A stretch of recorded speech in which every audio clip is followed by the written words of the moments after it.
has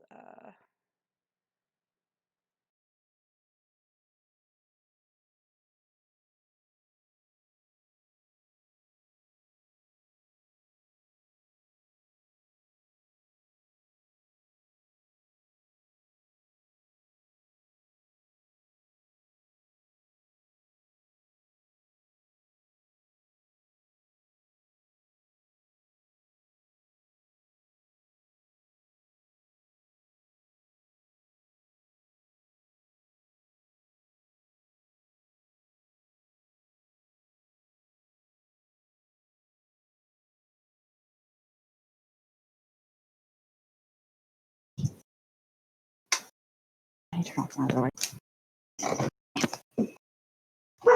I'm starting to spaz.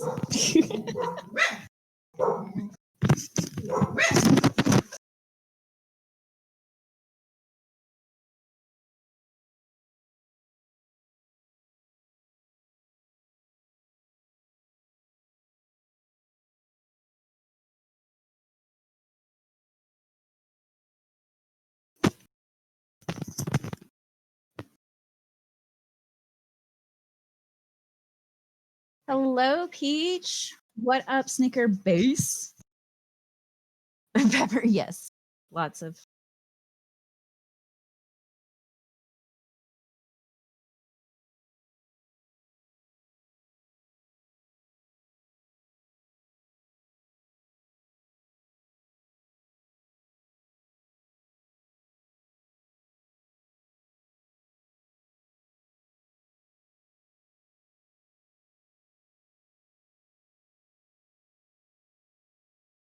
Woo woo.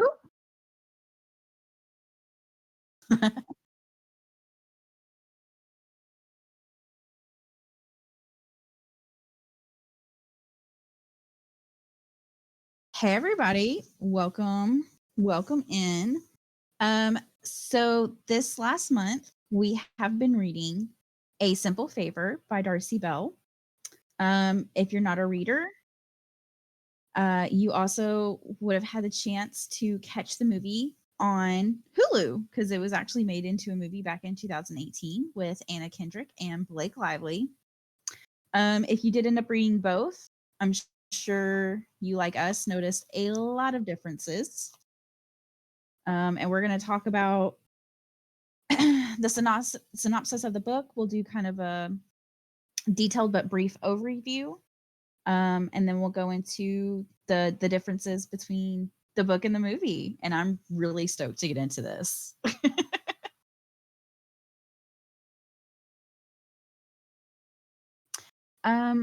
First, Norma, what were your thoughts on the book itself?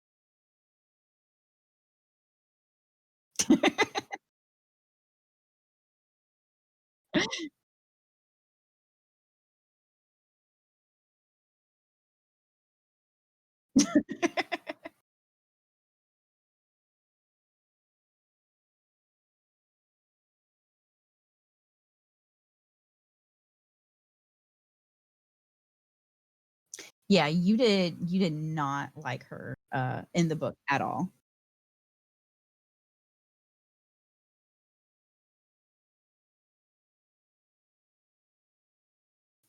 So while NJ fixes that, I'm gonna kind of go do like a brief go over of the book. And so when we first start reading, this is a blog, old school website blog, ran by this mother named Stephanie. She prides herself in being a great mom, being there for her son Miles. And she talks to other moms around the world, giving tips and tricks and doing mom stuff. um, and so she does start to talk about her personal life, and one of the things that's been on her mind recently is her best friend Emily has gone missing. Emily had texted her asking her to pick up her son Nicky and watch him for the day, but she'd be there that evening. And it's actually, she goes over how the two women have met. They met at the school where their sons go to. Their sons are actually really good friends, and so they start having play dates, and they learn about one another, and they understand how hard it is for moms to connect to each other, just because there's so many differences and there's so many different kind of judgments towards moms. Hello, Peach. And can we hear you now?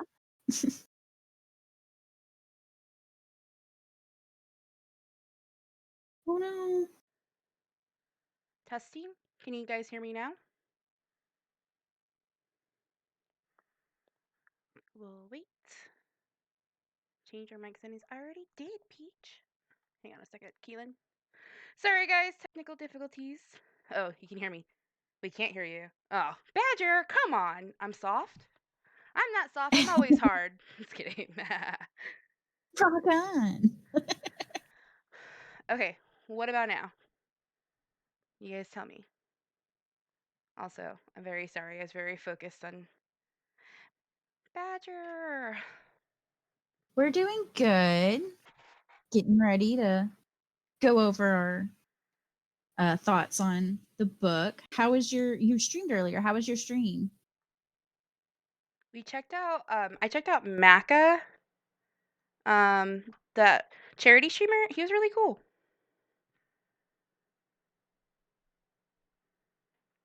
Okay. Dude, but that's really cool about Macca's stream. I think what he's doing is really awesome. Yeah, I love when Badger did for everybody in the chat. Badger did a 12-hour stream for mental health, and I think it was over 12 hours. Badger, if I'm not mistaken. But he raised quite a bit of money, and now his friend Maka, he's also doing a 12-hour stream, and he hit his goal pretty early. So I hope he raised a lot more money than he anticipated. 24 hours? Oh my god, I forgot about that, Badger. Yes, that was. Oh my god. I can't even imagine. Badger's like, I didn't forget about it. All right, so now that you can hear me, to answer Keelan's question, what did I think about the book? Um, Honest opinion, I actually liked the movie better than I did the book. Stephanie was not a character I vibed with at all. I'm a mom, and as a mom, like I know I would be annoyed with her. Like she's just like, "Hi, moms. I never give my kid processed foods or cheese or candy or blah blah blah," and which is great. I mean, I'm not mom shaming. Live your life, but we probably wouldn't be friends. Let's put it there. What did you think, Keelan? Overall, I really enjoyed the book. Um, Not being a mom, I don't know really about the stipulations, but knowing the main two women, they're so different from each other. Yeah, Because Stephanie, she's a stay-at-home mom. She does all the crafts. She really, I don't want to say interacts with her kid because they both really do interact with her kid. Um, but she does. Was she vegan or just vegetarian? I can't remember. I want to say she was vegan. I think. Um, Yeah, I don't remember. J-Bot, you tell us because you read the book a lot sooner than we, or a lot more recent than we did. Whereas Emily, she is a career woman. She is the head of public relations for this famous fashion designer in New York City, and they live like an hour and a half out in the burbs. Um, oh no! Oh no. Can can you tell us why, J-Bot? So J-Bot says I can't handle reading all. I couldn't handle reading all of it. So she was texting me. Um, Oh, well, in the book, I think she was vegan. Like it was because the story goes that the day of her husband's accident, she had supposedly sent them to the butcher shop, and that's why she never touched meat again. mm-hmm. Mhm. Yeah, to go get some barbecue. Um, so I didn't, and I guess sometimes I don't feel like a Stephanie, but I have like a bit of that personality. So I felt her a little bit but I liked Emily a lot more. In the book? Yeah. Yeah, me too.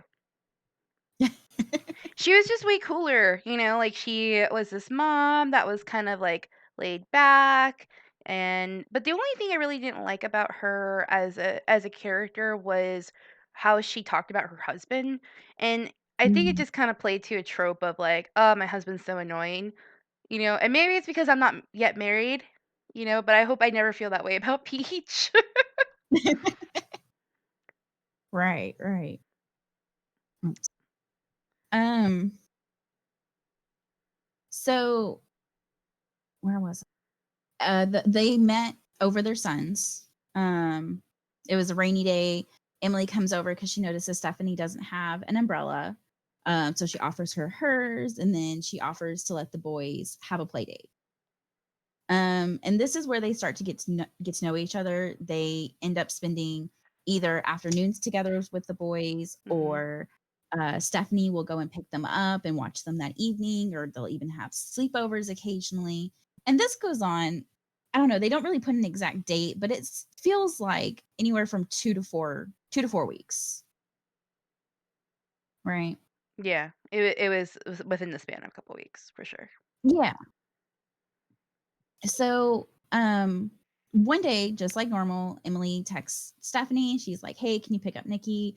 I'll be there later that night to pick him up. You know, thank you. Bye." And then Stephanie realizes as it's getting closer and closer to dinner time, Emily's still not there. She hasn't responded to any texts.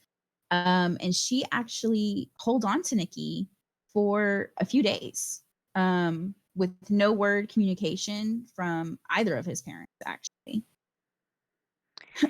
I thought it was really interesting that when she called, Emily's workplace, like she couldn't get an answer from anybody. Like to me, that was suspicious. And then when she Mhm. called Sean, who supposedly had a meeting in London, um, he was like he sounded annoyed almost, which I was like, "Are you kidding me? Like, what the fuck is going on here? Somebody's missing. Have a little bit of sense of urgency, guys." And he was like, it's 2 a.m. for him, but at the same time, in the book, he was just like, "Oh yeah, that's Emily. She'll be there, back in a couple of days. I'll be back in a couple of days. We'll talk about it later." Yep. Like, just dismisses her completely. Mhm. He sure does.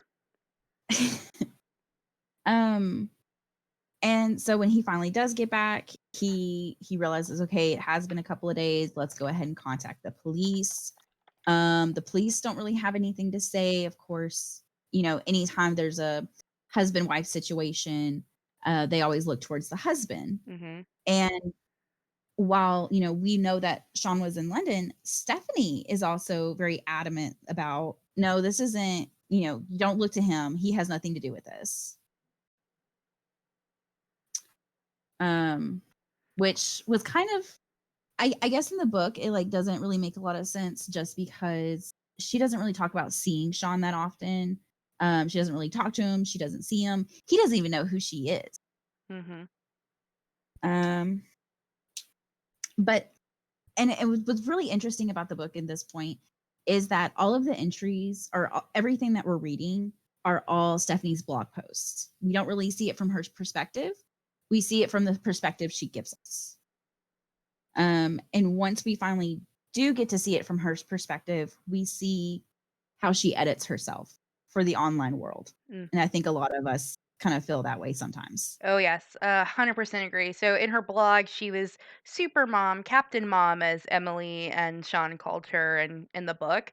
And, outside of the book, she is not as innocent as she seems. And Keelan, do you want to tell us why that is?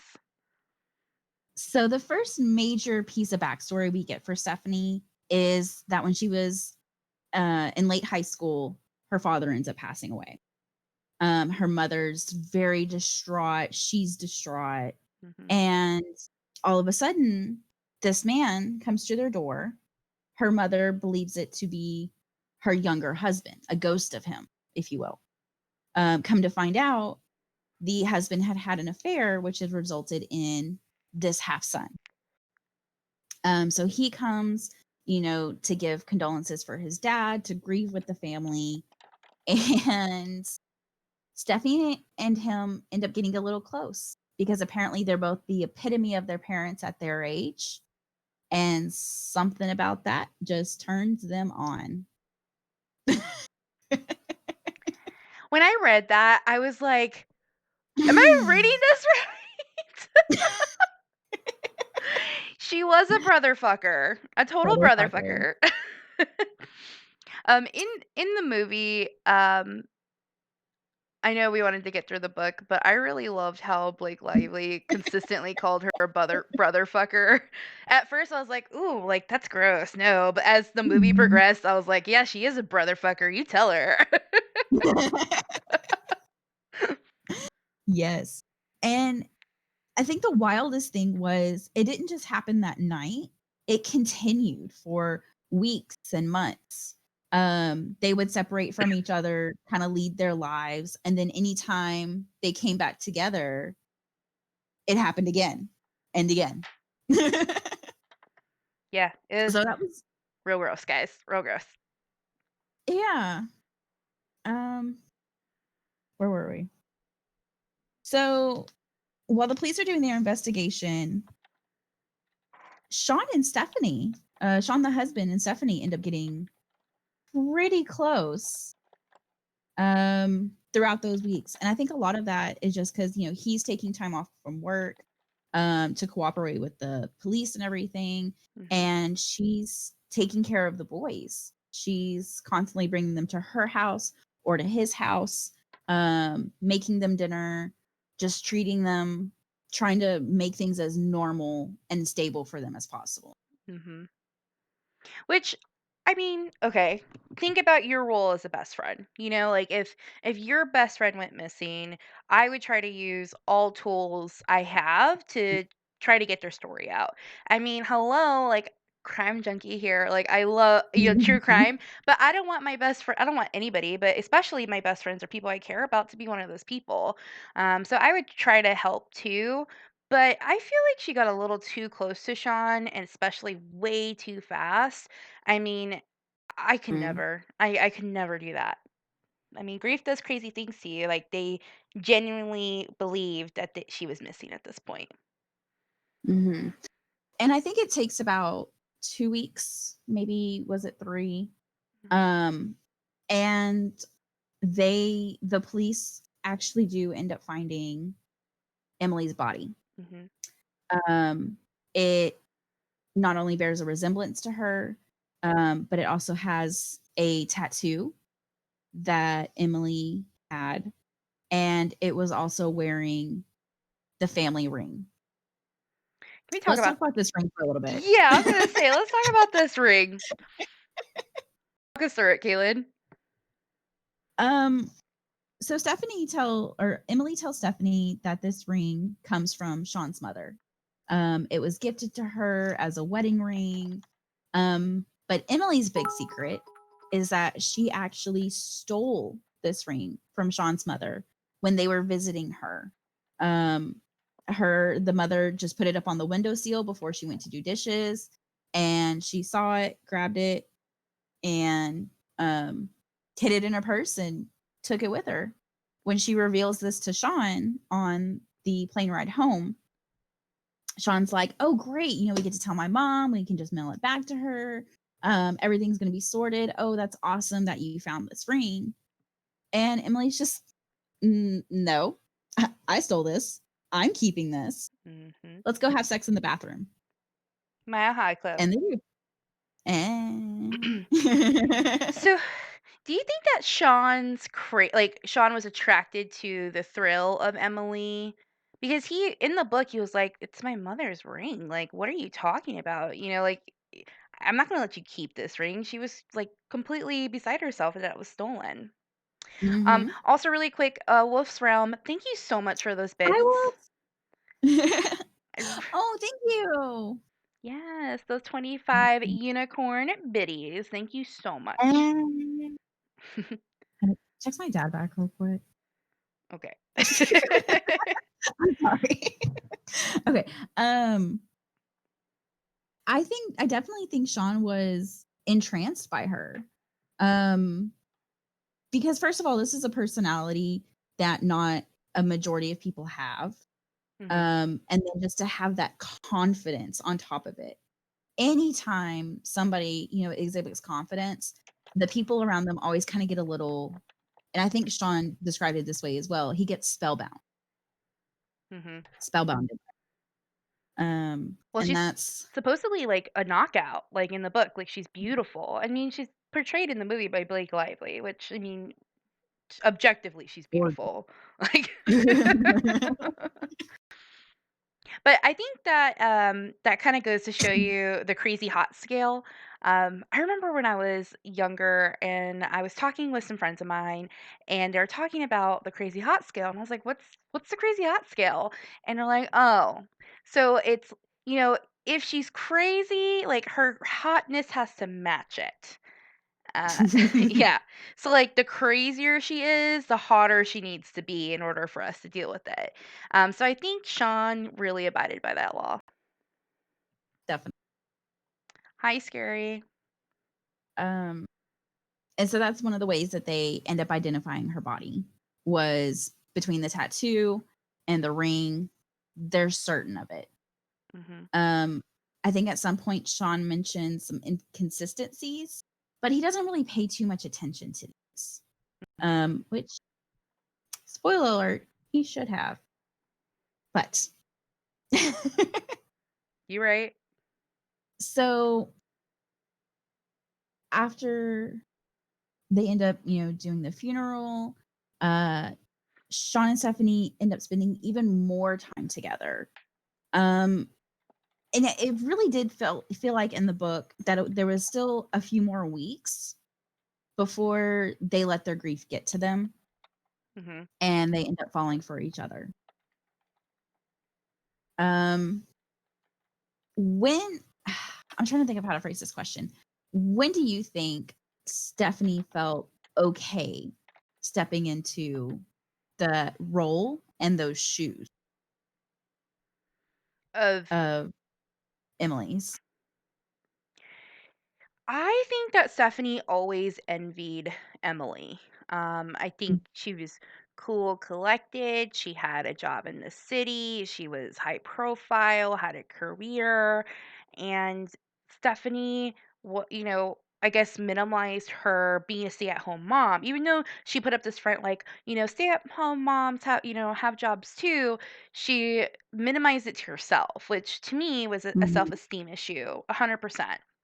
But I think she absolutely envied her. She wanted to be just like her, and I mean, and she had the opportunity to be. She could be somebody else for a change. Yeah, that makes sense. Um, I think a lot of that envy came back from Emily having her confidence. She knew who she was. Mhm. She was impressive just by walking in the room. All eyes and all attention, were on her. Yep. Okay. Um, so then probably about, 2 weeks after the funeral, Sean and Stephanie start getting physical. And then they kind of start playing house. So gross. The whole situation was disgusting. I'm gonna move my It's camera. just like once again, Stephanie's letting death turn her horny. There's something about it. She got real issues, man. She does. Um, and I think at this point too, we as the reader start learning a little bit more.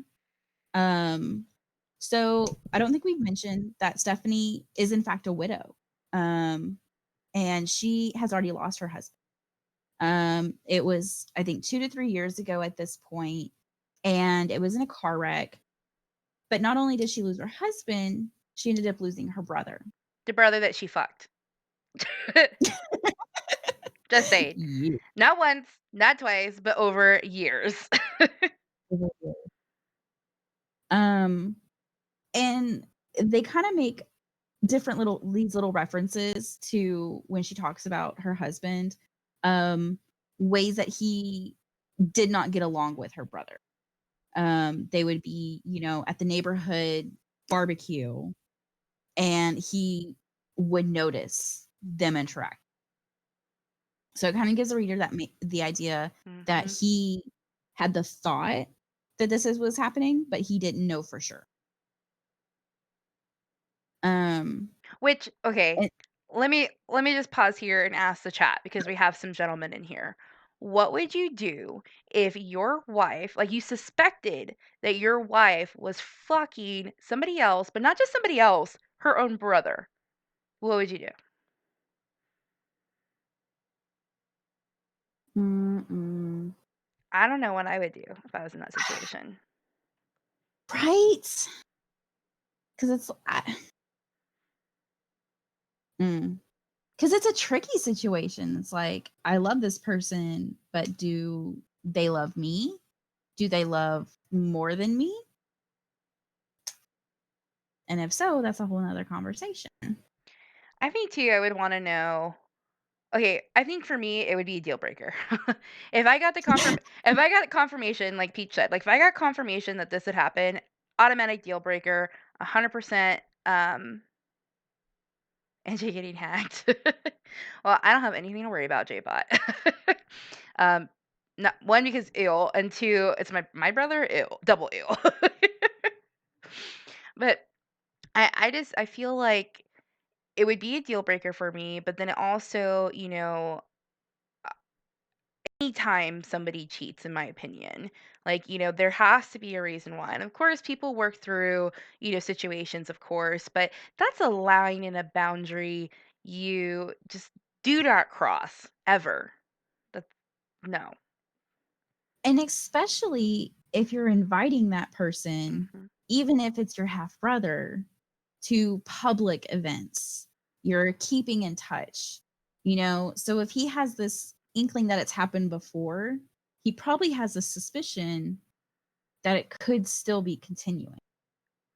Yeah, I mean, he said it in the book where he was just like, "You light up every time he comes, to the barbecue and or comes over to the house, and he interacts with Nikki and like or Miles in such a very affectionate way, but too affectionate for her uncle," which Mhm. leads us to our next part. Starts planting ideas. Um, do you wanna tell them about that, or do you wanna wait? No, no, I'm good. Keep on going. Okay. Um, so the weeks following after the death, Nikki, Emily's son, really hasn't been handling it too well, but we don't really see the boys fighting. Miles is there for his friend. He's lost a parent. He understands Hmm. exactly what Nikki's going. Yep. Um, but it becomes really strange when Nikki comes home from school one day and he's like, "Yeah, I saw my mom today." You what? Where did you see your mom? No, you didn't. Yeah, I think they, like, chalk it up to just, trauma and him trying to process it, but the way that they go about it in the book of, like, "No, you're wrong," like, to me is just, ugh, like, you don't say that to a child, especially one that's, like, 6 or 7 years old. You help them through their trauma. That's gaslighting, isn't it? It's like, "No, you didn't see her." You Even if they don't know the truth, they're just saying like, they refuse to believe him or even get him to give more details. They're just like, "No, you're wrong." Yep, yep. Um, and then it's probably another week later when Stephanie is putting the boys to bed and she goes to give, Miles a hug, or not Miles, Nikki a hug, or, a kiss on the forehead. And near the mid of this book, Stephanie had, when she was describing Emily, mentioned that she wears a perfume that was made exclusively by nuns in France. I think Mhm. it was Yeah. something very prestigious like that. Mhm. And when she goes to give moving close to Nikki, she smells that perfume. So now all of a sudden she's like, "Well, wait a minute. maybe he's telling the truth, which definitely gave a big creep factor. Like, how do they pull out this body out of a lake that looks just like her, DNA matched, and she had the ring on her finger? So is this a supernatural occurrence or is this real life? And this is probably when Stephanie starts snooping. She finds the ring that Sean has put away in his desk drawer. She kind of how did she learn? She learns in this time frame that Sean has taken out life insurance policies, not just for himself, but for Emily as well. And not just any kind of life insurance. It's a $2 million life insurance. Pretty intense. So she's starting to learn, all of these new things. And out of the blue, she gets a phone call. It's an unknown number. It's Emily on the other line. And she's like, oh my God, you're real. Well, let's just pause here though and then say that she was in Emily's house at the time that she got this phone call. And Emily can see her from the house because it's like this big, beautiful, modern house with like ceiling to floor, glass windows. And that's fucking creepy, man. Like, you're supposed to be dead, number one. And number two, what the fuck is going on? Jesus is right, Peach. It is. It's it's terrifying. Um, and then because of that, Emily or not Emily, Stephanie ends up doing a lot more snooping. She wants to know more about Emily. Um, so in her snooping, she finds these birthday cards with an address in Michigan, Montana, Michigan. Michigan, Michigan. Mhm. Michigan. And so she tells everybody, "Hey, I'm going to go away for a couple of days. Can y'all watch the boys? Can y'all take care of this? I'll be back." And so she ends up flying out there, and come to find out, it was Emily's mom who's been sending these birthday cards year after year, but Emily had never opened them. So it kind of shows it gives a little bit of insight to Emily's family situation and how disconnected she was from her family. Mhm. Her mom was in a home, and I believe she had dementia, if I remember correctly. Hmm. Mhm. She still lived in the family home, and she had a nurse that came to take care of her. And it was usually the nurse that handled all of these, um, the birthday cards or financials or anything like that. And Stephanie actually didn't know whether or not Sean had told this nurse yet if that Emily had passed, because I know they waited to tell her that she was missing until they knew for sure. They had the confirmed death, and then they were holding off till she had a good day in order to tell her about Emily's death, which is really, that sucks. So Stephanie goes, she meets the mom. She actually learns, big plot twist, Emily is a twin. Emily Dun, and dun. Evelyn.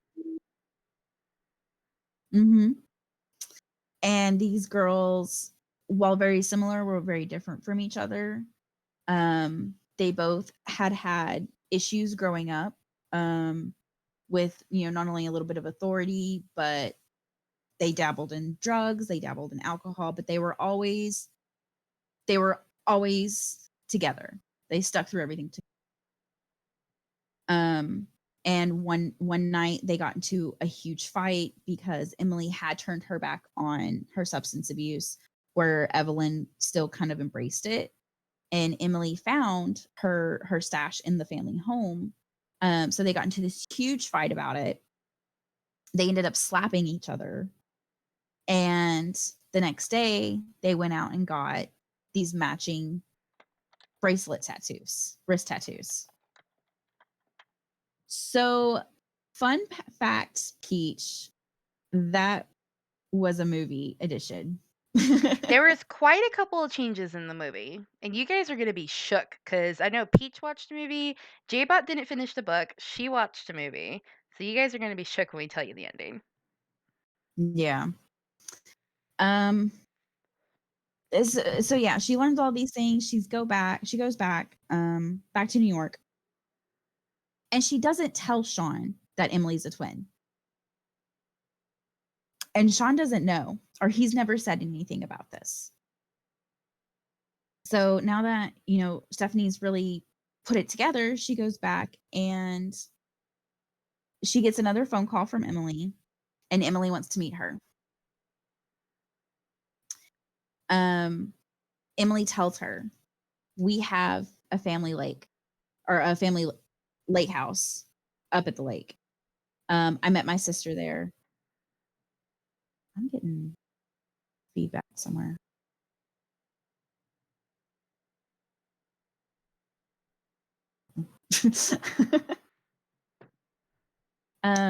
And that she was there with her sister, but she didn't kill her sister. Her sister died naturally, and this is when Emily tells her about how Sean and her had conducted this idea of her going missing and getting the life insurance money to go to Europe or something with their son so that they could be together. Not because they needed the money, but just because they wanted more time with their son. She was a fierce mother. Above all else, I will say that Emily in the book loved her kid, and she didn't like her job. Her job was like, you know, a power train. She Stressful. leaving days at a time, and she, I guess, thought this was a thrilling way, but also an easy way out of that, which it's like anything but easy. So what the fuck was she thinking? Um, so I'm just gonna try to power through the rest of this because I do really want to get to these movie and book differences. Um, so after they talk, Emily kind of gets Stephanie over to her side, and she end up committing an act together, which isn't portrayed in the book.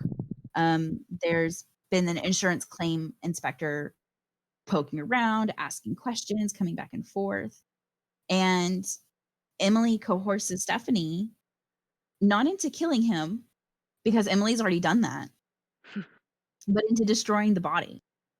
And not just destroying the body by pushing his car off of a cliff, but by taking Sean's hairs from his hairbrush and sprinkling it in the car, in the crime scene, before they push it off a cliff. Um, Yeah. and so Emily's able to come back. She says, "Oh, I was forced into going away. Sean made me do this." And Sean's now freaking out, like, wait a minute, what the fuck? Because he did end up meeting with Emily in the book. But since Emily had found out about him and Stephanie, she was pissed. She's like, you know what? Fuck you, bro. Like, "You're an idiot." She told him, she's like, "No matter what you see, I am not dead."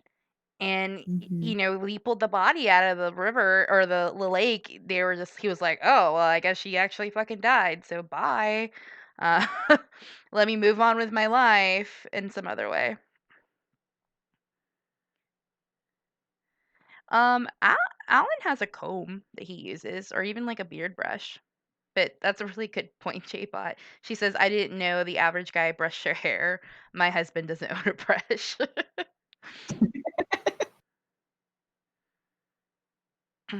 And so Stephanie now ends up siding with Emily, and they kind of Emily ends up pressuring Sean into fleeing, saying, "I'm gonna, you did this to me. Um, the spotlight's gonna be on you." And Stephanie's writing about this in her blog, and now there's a bloodlust for Sean, because people think, he was trying to tear their family apart, or you know what I mean. Mhm. And so the end of the book ends with Sean kind of disappearing, and Emily went to disappear as well, but she took Nikki with her. Thanks to her connections at work, she was able to get fake IDs, fake passports, and anything else that she really needed. And Stephanie just fucking goes on with her life. No, no, no, no, no. No, no, no, she did it. So remember the family ring. And you remember how Stephanie and Emily pushed off the car? Um, Oh, that's right. yep. Go ahead, go ahead. You got this. You got this. She puts the ring in the car, and the police inspectors come It by. fell. Oh, it fell. So that was accidental. Oh, was it accidental? I thought it Yeah, was Emily. calculated. The regular hairs in your keyboard, Peach. Well, yeah, they come by and they're like, "Why was your ring in this car of this person that died?"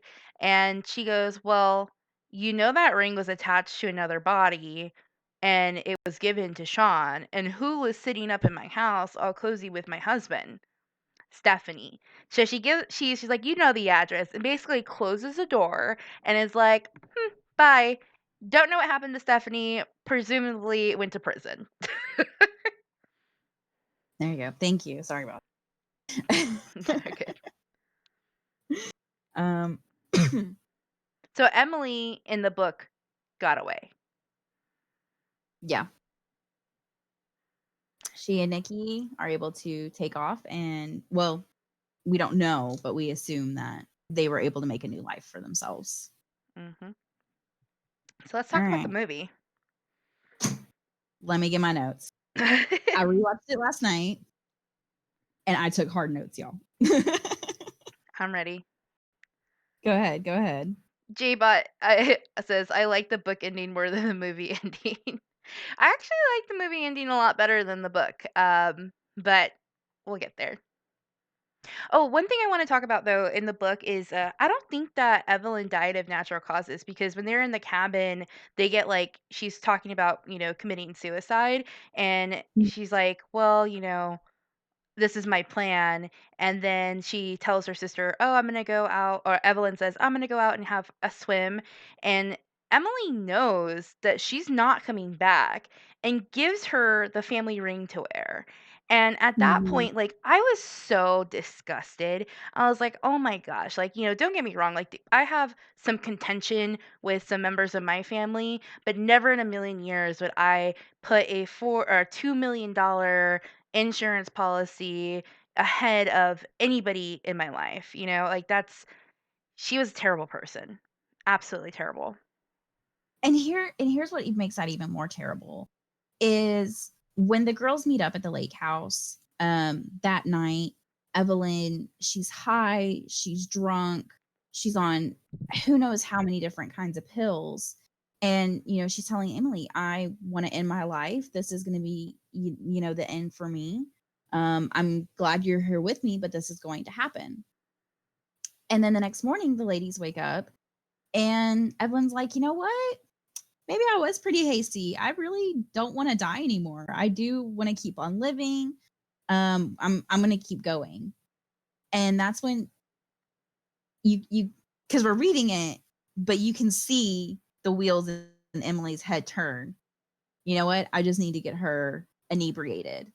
And so she's like, "All right, cool. Let's do a shot. Let's do a pill. Let's take another shot."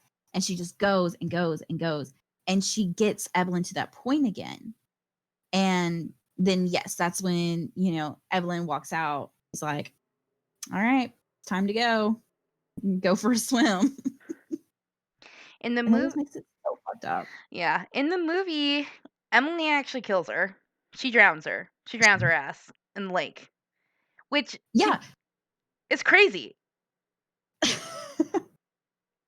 And a It's lot of that, I think, was because she was trying to extort her. Because this time she didn't reach out as a cry of help. She reached out because, hey, guess what? I haven't seen you in 14 years and I need money. You're going to give it to me.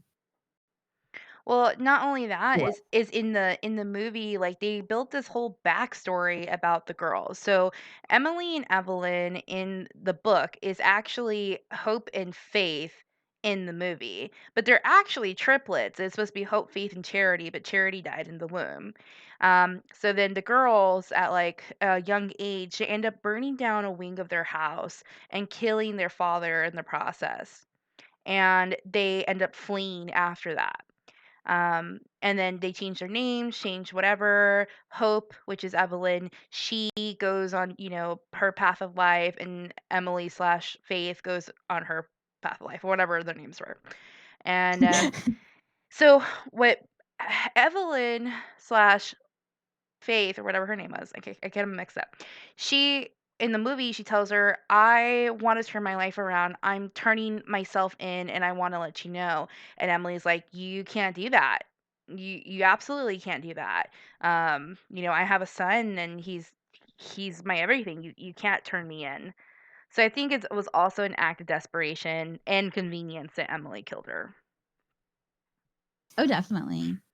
An act of opportunity. You know what? This is my key to getting away with it. Mhm. Um, and one of what Sean ignored in the autopsy report was that heroin use and the needles and the tracks, and that was who Evelyn Faith was. She was a junkie. She did it to hide and numb herself, and she just didn't want to be that way anymore. And Emily's like, that's not going to fit in my plan. Because throughout the movie, she has a very strong aversion to having her picture taken. She Mhm. is she modeled in college, nude art modeling, and even then, she only allowed one painting that had her face in it, and it makes sense with that because the police from her childhood were still searching for her, still searching for them. Yes, Evelyn did She did.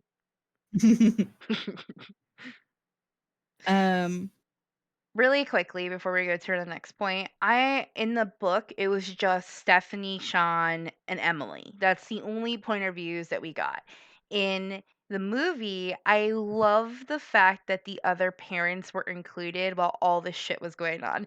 So you know how like, people talk smack to each other? These other parents were like, I hear Stephanie's over at Sean's house getting real cozy with him. And it's kinda like saying all the things that we're thinking, and I thought it was a nice touch in the movie.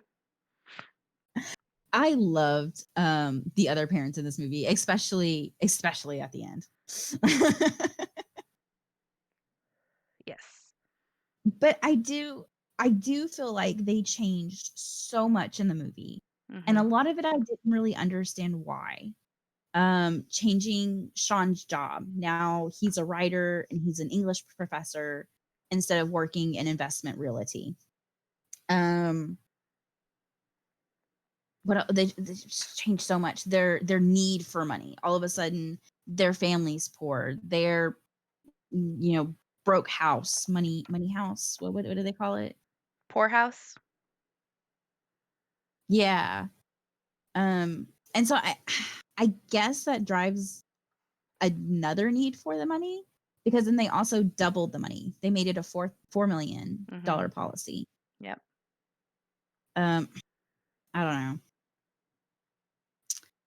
I will say my favorite thing was the suspense that they created after Emily's death. um, Stephanie ends up finally moving in and she goes to clear out the closet. She goes to her house to pack up her stuff and bring it over. She comes back and the closet's fully put back the way it was. In the movie, they made I was when I went into this movie, I went into it, like, literally feeling like I was going to hate Anna Kendrick for the rest of my life. And Anna Kendrick was very likable in this movie, even if she was a brother fucker. You know, the part where she starts hitting back at Emily, in her blog, she's like, "Oh, I have 4 million reasons why," or you can even just say that we're twins. Like she was jabbing back at her every step of the way, and you could see the progression and character development of Stephanie, and she was fucking likable, and I hated that, but also kind of liked it. It was Emily that I just didn't care for at all. Like she was like way aggressive. Like I loved her style, but like to me, like it was like her personality was very masculine, and didn't really fit her for who like as Blake Lively, if that makes sense. Yeah, I can see that. She was very aggressive, very assertive. Mhm. Um, I was trying to see if I had made comment about that. Um, yeah, I said she wasn't this predatory, and she felt very that way. But I Mhm. loved, and you said the sense of style. So she was this powerful PR rep, but instead of wearing, normal like business dresses and stuff like that, she always wore these pantsuits. Mhm. Very stylish, very sleek, very. I just thought it was such a power move because we don't really get to see that in movies too often. Yeah. Her style was impeccable. I loved it personally. I just feel like the changes that they made in the book, while some of them felt a little bit more natural, or the changes they made in the movie, some of them had felt a little bit more natural. While other changes seemed very forced. There are just certain scenes in the movies that just it felt forced. It was weird. Did you feel that? Yeah, it did feel pretty forced. Yeah, she was PR for a fashion designer, Dennis Nylon, and like one change in the book from the movie was how Emily and Stephanie met. So Emily was standing out waiting for her kid to come out of school, and then Stephanie was standing outside waiting for her kid, and it started raining, and she started like freaking out, like, "Oh my god, I don't have an umbrella for my kid." So she invited her over, like, "Hey, like come hang out with me." And then she ends up giving the umbrella to Stephanie, and it's like a big thing in the book. And then in the movie, it was the kids trying to get them together, and she's like, "Nah, fuck that, bye." And it and Stephanie was like, "Well, I can do a gin and tonic." Well, and that leads me to wonder too, is so in the book we learn that Sean and Stephanie concocted this idea together. And or Sean and Emily concocted this idea together. And Emily describes Stephanie as the fish. She's my fish, she's the bait. Mhm. Um, whereas in the movie, do you think Sean knew about the insurance policy scam? Do you think that this idea had been created just yet? Um, yeah, I do. Because okay. Because Emily referred to her as a fish. Like whenever she met Stephanie, like on Emily's point of view in the book, she she had called her a fish. She said that to Sean. Yes, in the movie though. Oh, in the movie? Yeah. Mm, probably not. I think that Because they don't mention, mhm. as Sean says, we took out the insurance policy because of you, Stephanie, because we should have a life insurance policy. I don't know if that was a lie or not. Chat, what do you think? Chat, Oh, Sean didn't know, Sean and didn't know. he was just an It idiot. didn't feel like to me. Yeah. Yeah, he was. um,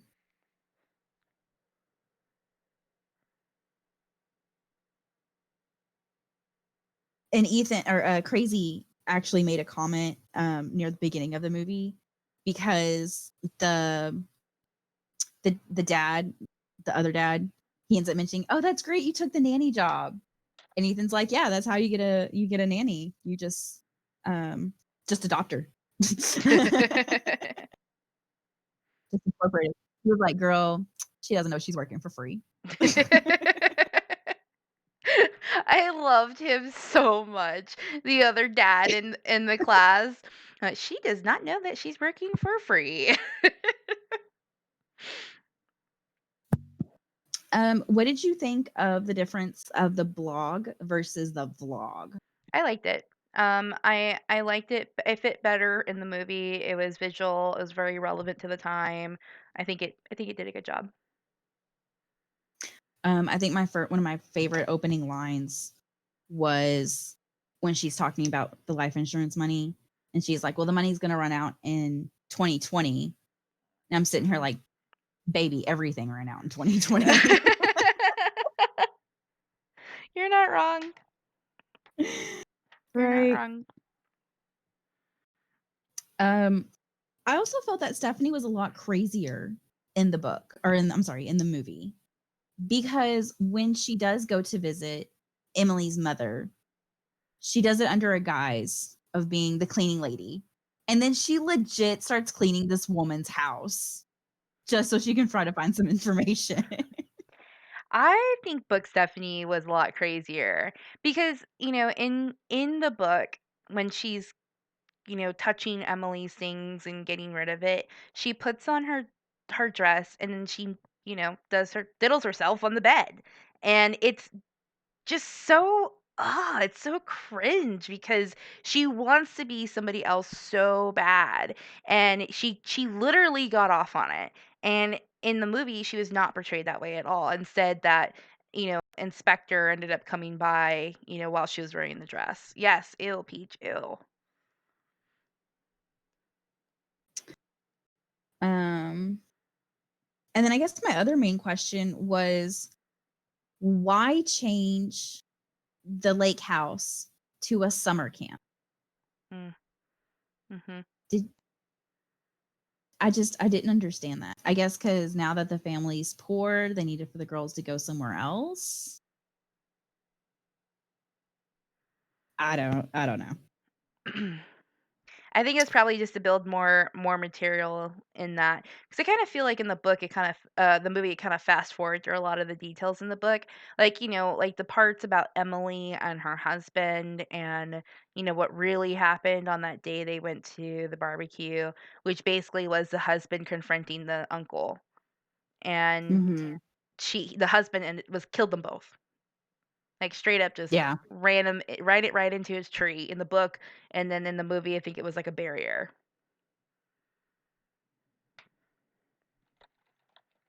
That's a good point, Peach. Yeah, I was typing. That's a good insight. Peaches, I think they uh, changed it to a summer camp because they were not communicating with their mother. yeah. Um, trying to think. Was there any of the discussion questions you wanted to look at? Well, we can.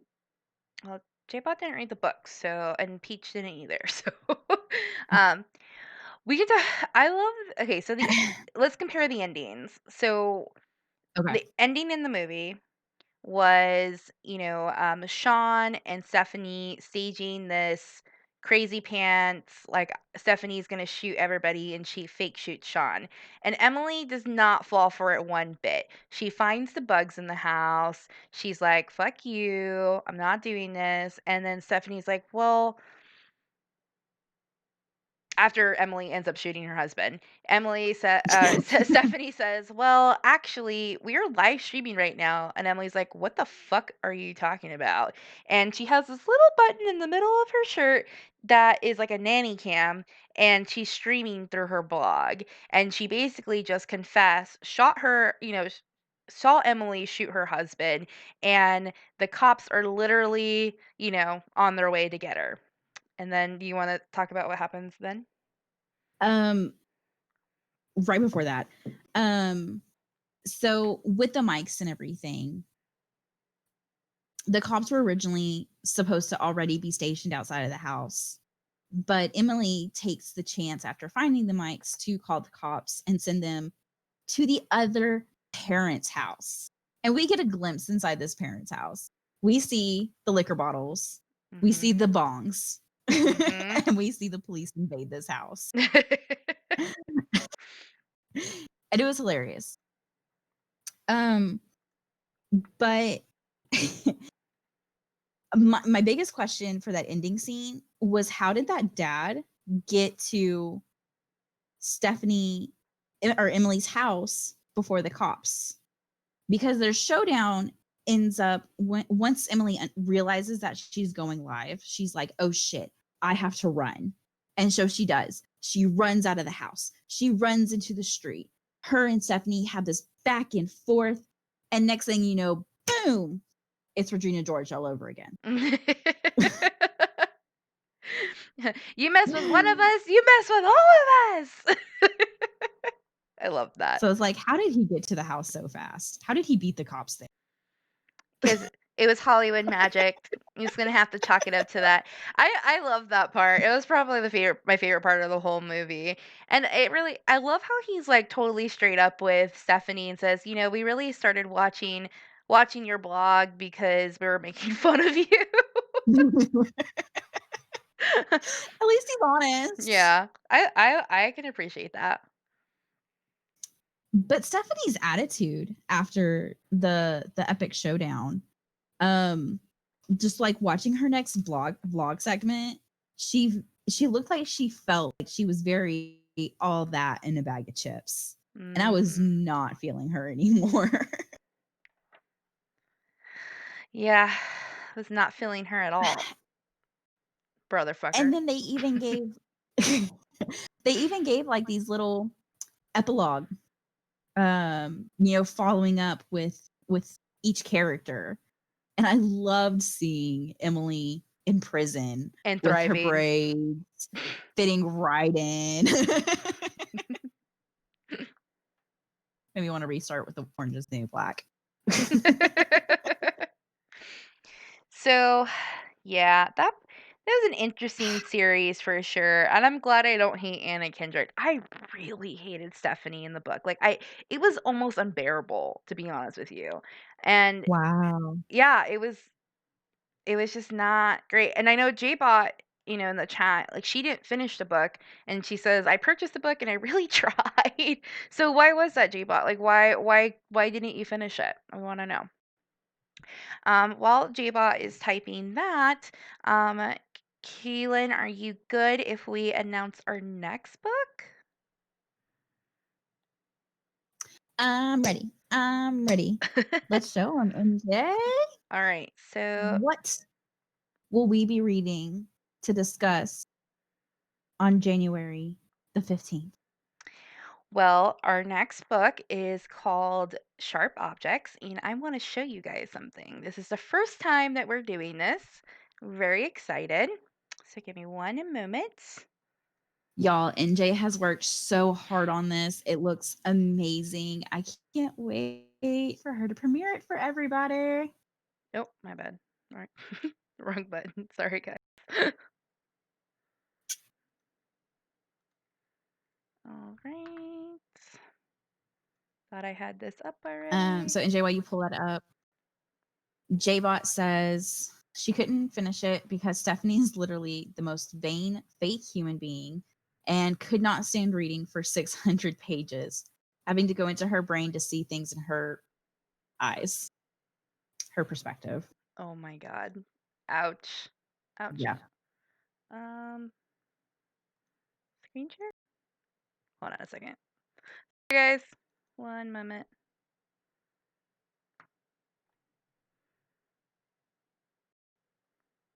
My computer's frozen. All right. Oh, All right. So let me load this. So we have our newest, we have our website and we actually revamped it to fit our book club. So in your chat, I just pasted a link. You can come here every month and find our latest book club readings. So, in our You Heard Book Club page, if you come down, you can see that our next book is Gillian Flynn of Sharp Objects. And here's a little bit of a synopsis. So, this author, Gillian Flynn, she actually wrote Gone Girl, which is like a really popular book. It's a bestseller. But this other book, Sharp Objects, was actually made into a HBO series, which is really fucking good. So here's a brief synopsis of, sharp objects. Fresh from a brief stay at a psych hospital, reporter Camille Preaker faces a troubling assignment. She must return to her tiny hometown to cover the murders of two preteen girls. For years, Camille has hardly spoken to her neurotic, hypochondriac mother or to her half sister she barely knows, a beautiful 13-year-old with an eerie grip on the town. Now, installed in her own bedroom in her family's Victorian mansion, Camille finds herself identifying with the young victims a bit too strongly. Dogged by her own demons, she must unravel the psychological puzzle of her own past if she wants to get to the story and survive this homecoming. Dun dun dun! What do you guys Dun, think? dun, dun. It looks amazeballs. Amazing. You've done such a great job on this, NJ. I know how hard you worked on this. Thank you. So you can see the details here. So when and where, this will be January 15th at 7:30 p.m. Central Time. How does it work? Same as we did today. Read the book, review the discussion questions, and tune in at the time of broadcast to participate in the chat. So we do have spoiler questions down here. If you haven't read the book, it will have a little disclaimer, warning, spoilers ahead. So I'm just going to skip past that. If you want to see our previous book club discussions, you can actually go to the bottom of the page and you can click on any of these pictures and it'll take you to the YouTube. So if you can't be here for the discussion, we really would like you to be, but if you can't because of life, we totally get that. You can come here and talk to us. If you would like to answer the discussion questions and email us at info@officialmillennials.com, we are more than happy to read them and talk through them on the show. With that Heck being, yeah.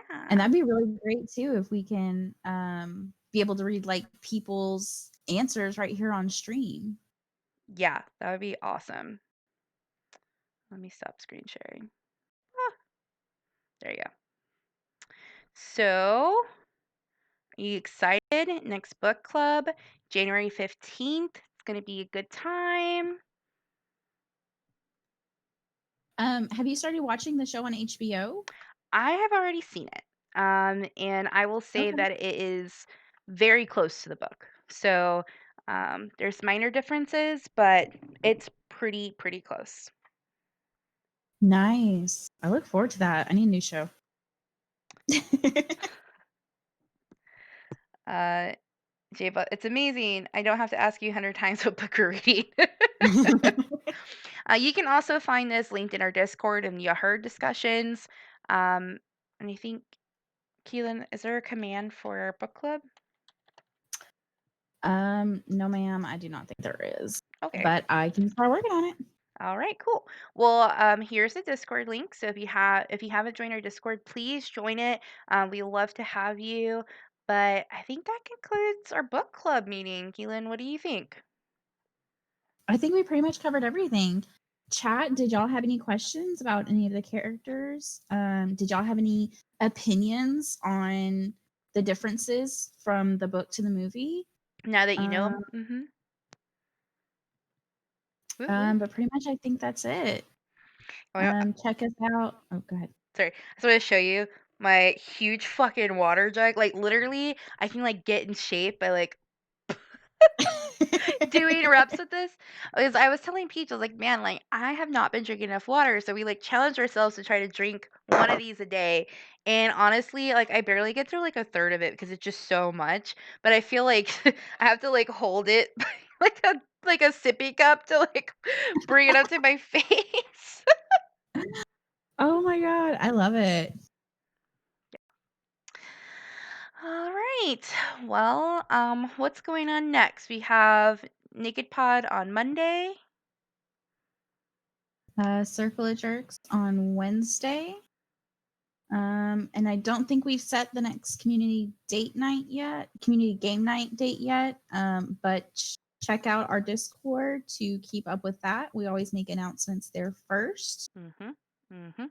Mhm. Um, I think that's it. Think that's it. All right, guys. Well, thank you for tuning in. We appreciate you. You stay safe out there.